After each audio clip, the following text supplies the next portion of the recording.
Hello అండి. Women tennis లో all time greats మనము చూడనట్లయితే దాంట్లో స్టెఫీ గ్రాఫ్ కానీ, మార్టినా నవరతిలోవా కానీ, అట్లాగే సెరీనా విలియమ్స్ వీళ్ళ పేర్లు మనం చెప్పుకుంటాం. దాంట్లో మార్టినా నవరతిలోవాకి స్పెషల్ ప్లేస్ ఉంది. తను ఏంటంటే even at the age of 49 years కూడా లియాండర్ పేస్ తో కలిసి grand slam titles mix doubles లో గెలిచారు. అట్లాంటి మార్టినా లైఫ్ లో 2 occasions లో క్యాన్సర్ తో తను సఫర్ అయ్యారు. 2010 సంవత్సరంలో తను రెగ్యులర్ గా మ్యామోగ్రామ్ చేసే సమయంలో బ్రెస్ట్ లో చిన్న లంప్ డిటెక్ట్ అయింది. అది డక్టల్ కార్సినోమా ఇన్సిటు అని క్యాన్సర్ కి ముందు స్టేజ్ ఉండే ప్రీ క్యాన్సర్ కండిషన్. దాన్ని సర్జరీతో తీయించేసి రేడియేషన్ అది తీసుకున్నారు.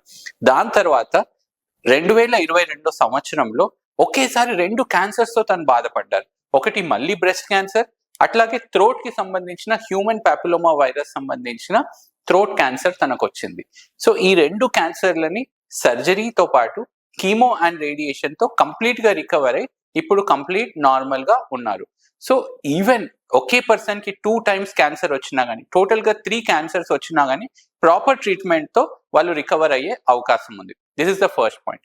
అండ్ ఈ పర్టికులర్ మార్టినా నవరతిలోవా స్టోరీలో మనం నేర్చుకోవాల్సింది ఏంటంటే, థ్రోట్ క్యాన్సర్ ఏదైతే ఉందో వ్యాక్సిన్ తో ప్రివెంట్ చేయగలిగే క్యాన్సర్. హ్యూమన్ పాపిలోమా వైరస్ ఏదైతే సర్వైకల్ క్యాన్సర్ కి కారణమైన వైరస్ ఉంటుందో ఆ వ్యాక్సిన్ తీసుకుంటే ఈ థ్రోట్ క్యాన్సర్ కూడా మనం స్టాప్ చేసే అవకాశం ఉంది.